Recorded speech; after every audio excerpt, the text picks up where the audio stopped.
गुजरांवाला से अफसोसनाक खबर शामिल करती हैं। हमारे डिवीजनल ब्यूरो चीफ तहसीन हैदर की रिपोर्ट के मुताबिक थाना सदर की हदूद नवाही गांव चेक नंबर 22 गांव में बिजली की लटकती तारों से मेहनत कश की कीमती भैंसे और बछड़ा हलाक हो गए।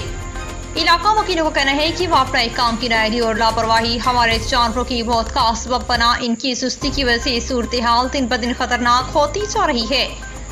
बिजली की ये बेतरतीब और लटकती तारें न सिर्फ लोगों की जान के लिए खतरा है बल्कि रोजमर्रा जिंदगी भी मुतासिर हो रही है। इलाका वकीलों ने कई बार मुतलका काम से राब्ता किया लेकिन अभी तक कोई खातिर ख्वाह इक़दाम नहीं किए गए।